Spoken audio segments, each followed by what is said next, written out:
Hi అండి, అందరికీ నమస్కారం. నేను వెంకట్ దివిహారి. ఈరోజు నేను ఒక బ్యూటిఫుల్ లొకేషన్కి వచ్చా. మీకైతే ఈ వీడియో చూస్తే ఒక మూవీ చూసిన ఫీల్ వస్తుంది. చాలా పీస్ఫుల్గా అలా ఈవినింగ్లో అండ్ అలా సన్సెట్ అవుతున్నప్పుడు ఈ వీడియో అయితే షూట్ చేశాను. సో అందుకనే విజువల్స్ మాత్రం విజువల్ వండర్ అనే చెప్పాలి. సో డిఫరెంట్ యాంగిల్స్లో డిఫరెంట్ షాట్స్ అండ్ మనమైతే నార్మల్గా ఎప్పుడు ఎక్స్ప్లోర్ చేయం కదా, అందుకనే చాలా యూనిక్గా ఎక్స్ప్లోర్ చేసా ఈ ధవళేశ్వరం బ్యారేజ్ అయితే. అండ్ చాలా డిఫరెంట్ షాట్స్ కూడా తీసా. సో ఖచ్చితంగా ఫుల్ వీడియో చెక్ చేయండి, ఫుల్ వీడియో చూడండి. అండ్ చాలా ఇంట్రెస్టింగ్ థింగ్స్ కూడా నేను ఈ వీడియోలో చెప్పాను. సో మీకు తెలియని చాలా విషయాలు దీంట్లో షేర్ చేశా.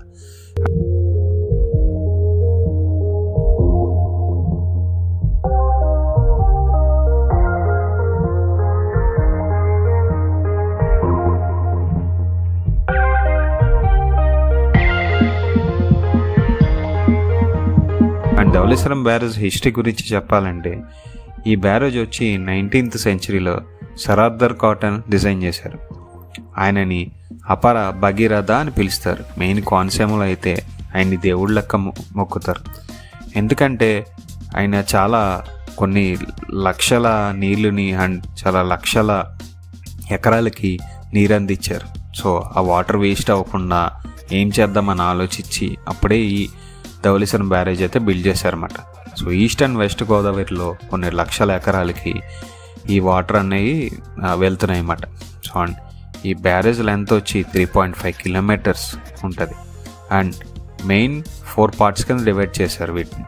అండ్ 4 పార్ట్స్ అన్నీ పబ్లిక్ అయితే యాక్సెస్ లేదు, కొన్ని పార్ట్స్ మాత్రమే, ఒక 2 పార్ట్స్ అనుకుంటా యాక్సెస్ ఉంటాయి అన్నమాట. మిగతావి స్టాఫ్కి యాక్సెస్ ఉంటాయి. అండ్ బిఫోర్ అండ్ ఆఫ్టర్ అంటే ఎందుకన్నానంటే, ప్రజెంట్ అయితే ఎర్రగోదావరి నడుస్తుంది. సో అందుకనే ఎర్రగోదావరి ఉన్నప్పుడు విజువల్స్ ఇవన్నీ. సో ఎర్రగోదావరి లేనప్పుడు విజువల్స్ కూడా ఉండాలి కదా మరి మన వీడియోలో. సో అందుకనే ఆ విజువల్స్ అండ్ ఆ వీడియోస్ కూడా నేను ఈ వీడియో ఎండింగ్లో యాడ్ చేశానమాట. సో ఖచ్చితంగా అవి కూడా చెక్ చేయండి, అప్పుడు మీకు క్లియర్గా అర్థమవుతుంది. సో అంటే ఈ ఎర్రగోదావరి ఏదైతే ఫ్లడ్ వాటర్ ఉంటాయో, మొత్తం వరద వాటర్ ఉంటాయో, వరద నీళ్ళు ఉంటాయో, అవి లేనప్పుడు ఎలాగుంటాయి, ప్రజెంట్ ఉన్నప్పుడు ఎలాగుంటుంది అని మీకు మొత్తం క్లియర్గా తెలుస్తుంది అన్నమాట. అందుకని బిఫోర్ అండ్ ఆఫ్టర్ అని అందుకనే చెప్పిన. అండ్ 2 days బ్యాక్ అయితే చాలా హెవీ ఫ్లో ఉన్నాయి. నేను వెళ్ళినప్పుడు కొంచెం ఫ్లో తగ్గింది, అంటే ఫ్లడ్ వాటర్ అనేవి తగ్గుతూ వచ్చినాయి. సో అందుకనే నేను కొంచెం ఫ్రంట్కి వెళ్ళి వీడియో తీసుకున్నా మంచిగా. అండ్ ఈ ఎర్రగోదావరి మొత్తం సీలోకి వెళ్ళిపోద్ది. అండ్ అదొక బ్యూటీ అనే చెప్పాలి నిజంగా చూస్తున్నప్పుడు, ఎందుకంటే ఈ వాటర్ మొత్తం సముద్రంలో కలిసిపోద్ది.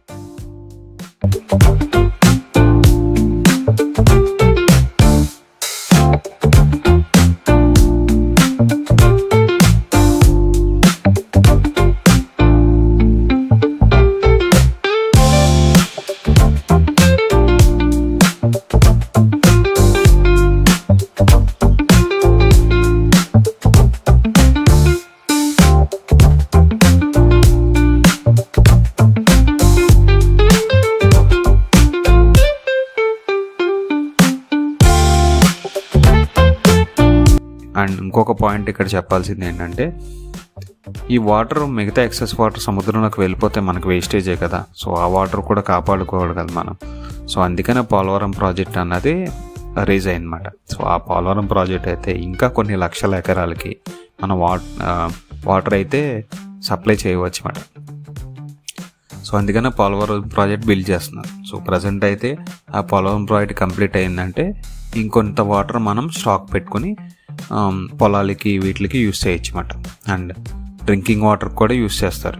సో ఈస్ట్ అండ్ వెస్ట్ గోదావరికి ఇంత గ్రీనరీగా ఇంత పొలాలు పండడానికి one of the reason main ఈ ధవళేశ్వరం బ్యారేజ్ అని చెప్పాలి. ఎందుకంటే కొన్ని లక్షల ఎకరాలకి ఈ వాటర్ అనేది సప్లై అయితే డిఫరెంట్ కెనాల్స్ కింద డివైడ్ అయిపోయి వెళ్తూ ఉంటాయి అన్నమాట. అండ్ మీకు ఆల్రెడీ ఇంతకుముందు నా వీడియోస్లో కూడా కొన్ని చోట్ల ఎర్రగోదావరి కనిపించి ఉంటుంది. సో అది కూడా ఈ బ్యారేజ్ నుంచే వెళ్తాయి అన్నమాట వాటర్. ఎగ్జాంపుల్ చెప్పాలంటే లోలాలోకలని ఒక వీడియో ఉంటుంది నా ఛానల్లో. ఆ వీడియో చెక్అవుట్ చేస్తే దాంట్లో ఉన్న వాటర్ కూడా ధవళేశ్వరం నుంచి, అంటే ఇక్కడ నుంచి డివైడ్ అయిన కాలువ నుంచి ఆ లాక్స్ బట్టి డిఫరెంట్ పొలాలకి, అంటే చాలా పొలాలకి అండ్ కొంతమంది డ్రింకింగ్ వాటర్ కూడా యూస్ చేస్తారు అన్నమాట. సో ఖచ్చితంగా ఈ ధవళేశ్వరం బ్యారేజ్ అన్నది చాలా యూస్ఫుల్ అండ్ చాలా ల్యాక్స్ ఆఫ్ ఎకర్స్ కాపాడుతుంది అనమాట. అండ్ మెయిన్ ఇంకొక విషయం ఏంటంటే ఇక్కడ చెప్పుకోవాల్సింది, ఫిషింగ్ చేసే వాళ్ళకి, జాలర్లు ఉంటారు కదా, వాళ్ళకు కూడా ఇది గట్టిగా ఉపాధి ఇస్తుంది. ఎందుకంటే ఇక్కడ ఫిషింగ్ చేసి చాలా చోట్ల సేల్ చేస్తారు అన్నమాట. వెళ్ళైతే చాలా fishes, different types of fishes పడతాయి ఇక్కడైతే, గోదావరి ఫిషెస్.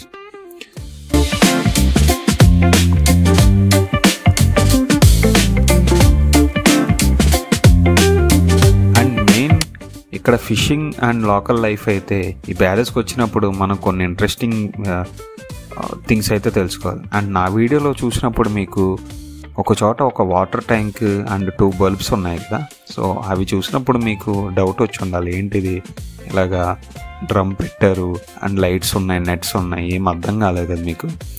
సో అవి ఎందుకు పెట్టారంటే రొయ్యి పీసు అండ్ లేకపోతే రొయ్యి పట్టు అని చెప్పి మీరు ఆల్రెడీ ఇంతకుముందు నేను ఒక వీడియో చేశాను, ఆ వీడియోలో మీరు చూసి ఉంటారు, దాని గురించి క్లియర్గా చెప్పా. అండ్ అదొక different type of technique use చేసి అవి ఫిష్ చేశారు, ఏవి రొయ్యి పీస్ అన్నది.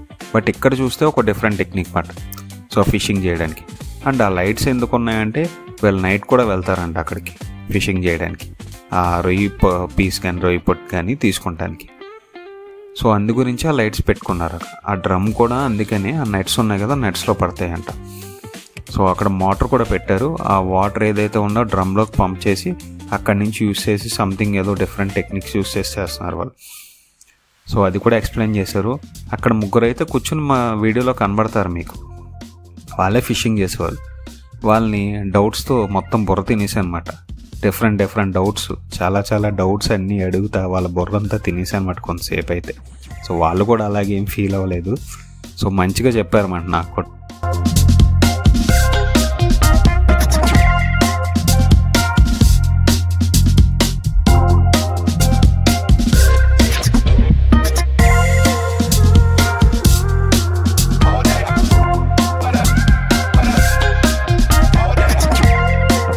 ఇంకొక విషయం ఏంటంటే పులసలు ఉంటాయి కదా, ఈ పులసలు కూడా ఇక్కడే పడతాయి, మెయిన్ పులసలు కూడా ఇక్కడే పడతాయి అని చెప్పి వాళ్ళు చెప్తున్నారు.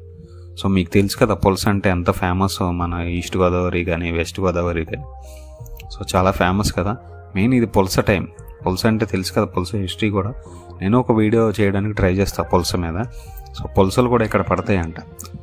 సో పులస అంటే 1 kg వచ్చి స్టార్టింగే 20,000 ఉంటుంది. సో పులుసు ఓన్లీ గోదావరి ఫ్లోలో అండ్ స్ట్రాంగ్గా ఉన్న సీజన్లో పడతాయి. టేస్ట్కి రీజన్ ఏంటంటే రివర్ వాటర్లో ఫ్లో అయ్యి సాల్ట్ ప్లస్ ఫ్రెష్ వాటర్లో మిక్స్ అయ్యి ఆ ఫ్లేవర్ వస్తుంది. అండ్ ఫన్నీ థింగ్ ఒకటి షేర్ చేయాలి ఇక్కడైతే, పులుసు సీజన్ వచ్చినప్పుడు ఈస్ట్ గోదావరిలో కొంతమంది వెడ్డింగ్స్ కూడా పోస్ట్ పోన్ చేస్తారని చాలామంది చెప్తూ ఉంటారు. పులుసు సీజన్ అయ్యాక చేసుకుందాం అని చాలామంది పోన్ చేస్తారు, ఎందుకంటే అప్పుడు పెట్టారు అనుకో పులస భోజనాల్లో అంటే బంతిలో వేయమంటే వేయలేరు కదా అంత కాస్ట్ పెట్టి. సో అందుకనే పులసని అంటే మ్యారేజెస్ కూడా తర్వాత చేసుకుందాం అన్నట్టు ఆలోచిస్తారంట, పోన్ చేస్తారంట. నాకు ఇంతకు ముందే తెలిసింది ఈ విషయం, చాలా నవ్వుకున్నాను ఫస్ట్, ఏంటి పులస కోసం మ్యారేజ్ కూడా పోన్ చేస్తారా అని. సో ఇక్కడ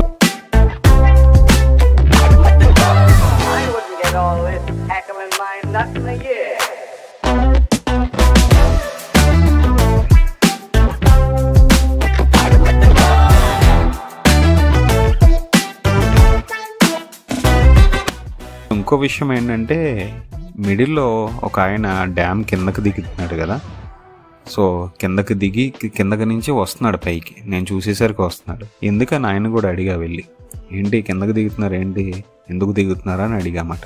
ఆ క్లిప్ కూడా యాడ్ చేశాను మీకు. సో కింద డ్యామ్ కింద నెట్స్ కడతారంట వీళ్ళు.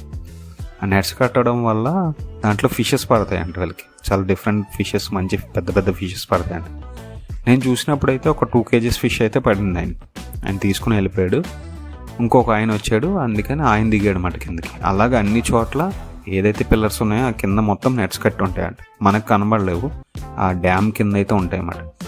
సో అలాగే డిఫరెంట్ థింగ్స్ నేను తెలుసుకున్నమాట ఇక్కడికి వెళ్తాం వల్ల. సో ఫిషెస్ మంచిగా పడుతున్నాయి అక్కడ. సో ఈ వీడియో అయితే కంప్లీట్గా చూడండి, మీకు చాలా విజువల్స్, చాలా డిఫరెంట్ షార్ట్స్, చాలా అయితే నేను యాడ్ చేశాను. సో అండ్ ఈరోజు అయితే నాకు చాలా పీస్ఫుల్గా డే జరిగింది నిజంగా. అండ్ అక్కడ కొంచెం ఏదో స్నాక్స్ తీసుకొని అండ్ మంచిగా చిల్ అయ్యాను నేనైతే. సో అంత కూర్చోడానికి అయితే ఉండదు, కానీ చాలా అయితే బాగుంటుంది. సో అండ్ ఇంకొక విషయం ఏంటంటే అక్కడికి వెళ్ళడానికి ఒక దారి ఉంటుంది, అది కూడా మొత్తం కొంచెం డీప్గా లైక్ మొత్తం ట్రీస్ ఉండి లోపలికి దిగడానికి ఉంటుంది. కొంతమందికి అయితే తెలియదు, బట్ కొంచెం అయితే రిస్క్, ఎందుకంటే వాటర్ ఫ్లో ఎక్కువ వచ్చినాయి అంటే ఇటు సైడ్ పైకి వచ్చేస్తాయి అన్నమాట. కొంచెం వాటర్ ఫ్లో తక్కువ ఉన్నప్పుడు చూసుకొని వెళ్ళాలన్నమాట ఆ కిందకైతే. పైనుంచి అయితే రొటీన్ పైనుంచి రోడ్డు ఉంటుంది కాబట్టి ఆల్రెడీ ట్రావెల్ చేస్తూ ఉంటారు, కార్స్ బస్సెస్ అన్నీ అటు సైడ్ బైక్స్ అన్నీ వెళ్తూ ఉంటాయి. ఆల్రెడీ మీకు ఆ విజువల్స్ కూడా యాడ్ చేసి ఉన్నాయి. సో ఇంత పీస్ఫుల్ ఈవినింగ్లో అలాగ అంత టైం స్పెండ్ చేసి ఇంత పీస్ఫుల్గా ఉన్నదంటే అంత పీస్ఫుల్గా ఉంది. అండ్ అంత సన్సెట్ కదా, మెయిన్ సన్సెట్ అంటే నాకు చాలా ఇష్టం. సో అంత రెడ్గా స్కై ఉంటుంది, చాలా బాగుంటుంది మరి. సన్సెట్లో విజువల్స్ కూడా చాలా బాగుంటాయి. సో వాటర్ ఫ్లో, ఆ వాటర్ సౌండ్ వింటూ. ఇంకొక థింగ్ ఏంటంటే అక్కడ ఒక కొంగ ఉంది కదా, కొంగ ఏంటంటే అది తినడానికి వచ్చింది అక్కడ వచ్చి అక్కడ చేపలను పట్టుకుని తింటుంది అనమాట. సో అది కూడా డిఫరెంట్ థింగ్. సో అది కూడా నేను క్లిప్ యాడ్ చేసా. సో ఖచ్చితంగా వీడియో అంతా కంప్లీట్గా చూడండి, మీకైతే చాలా డిఫరెంట్ థింగ్స్ అండ్ ఒక మంచి ఫీల్ వస్తుంది. సో ఇలాగా అంటే ధవళేశ్వరం బ్యారేజ్ అని చాలామంది ఎక్స్ప్లోర్ చేయరని నేను అనట్లే, బట్ ఏంటంటే ఒక డిఫరెంట్ యాంగిల్స్లో డిఫరెంట్గా మనం ఎక్స్ప్లోర్ చేయాలి కదా. సో అందుకని ఒక డిఫరెంట్గా ఎక్స్ప్లోర్ చేశాను. వీడియో అయితే కంప్లీట్గా చూడండి, మీకు ఖచ్చితంగా నచ్చితే నాకైతే కామెంట్ చేయండి. ఫస్ట్ కామెంట్ చేస్తే సో దట్ నాకు తెలుస్తుంది అనమాట. సో ఎవరు చూస్తున్నారు ఎంత అంటే నాకు కూడా మంచి సపోర్ట్ ఇచ్చినట్టు ఉంటుంది. సో మీకు విజువల్గా ఫీల్ అయ్యారా లేదా, సో ఏమన్నా ఫీల్ ఉందా, ఏమన్నా డౌట్స్ ఉన్నా కామెంట్ చేయండి. సో ఈరోజు నా జర్నీ ఎలా స్పెషల్ అండ్ కలర్ఫుల్గా జరిగింది. So peaceful evening and Paris mystery and flood టైంలో ఎర్రగోదావరి బ్యూటీ అయితే నిజంగా సూపర్ అని చెప్పాలి. అండ్ వాళ్ళ ఫిషర్మ్యాన్తో మాట్లాడాను కదా, జాలర్లతో, వాళ్ళతో కూడా మంచి టైం స్పెండ్ చేశానని చెప్పాలి. ఎందుకంటే వాళ్ళు కూడా డిఫరెంట్ థింగ్స్ చెప్తూ ఉంటారు కదా. సో అందుకనే చాలా తెలుసుకున్నా. వీడియో అయితే కంప్లీట్గా చూడండి, నాకైతే ఖచ్చితంగా కామెంట్ చేయండి. సో వీడియో ఎలాగుందో చూసి అండ్ ఇంకా మోర్ వీడియోస్ కోసం మీరు మంచిగా సపోర్ట్ ఇస్తున్నట్లెక్క. సో అండ్ ఇంకా ఇంట్రెస్టింగ్ కంటెంట్తో వస్తా. నేను వెంకట్ దివిహారి. మీరు వీడియో కంప్లీట్గా చూడండి అండ్ మీకు ఖచ్చితంగా విజువల్స్ అయితే ఖచ్చితంగా నచ్చుతాయి. అండ్ ఈ బ్యారేజ్ గురించి కొత్త విషయాలు తెలిస్తే నా ఛానల్ వెంకట్ దివిహారి సబ్స్క్రైబ్ చేయండి, మర్చిపోకండి. Like and comment.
సో ఇలాంటి మోర్ ఇంట్రెస్టింగ్ వీడియోస్ కోసం మా ఛానల్ సబ్స్క్రైబ్ చేయండి అండ్ లైక్ చేయండి, కామెంట్ చేయండి అండ్ మీ ఫ్యామిలీ అండ్ ఫ్రెండ్స్కి షేర్ చేయండి. నేను మీ వెంకట్ దివిహారి సైనింగ్ ఆఫ్.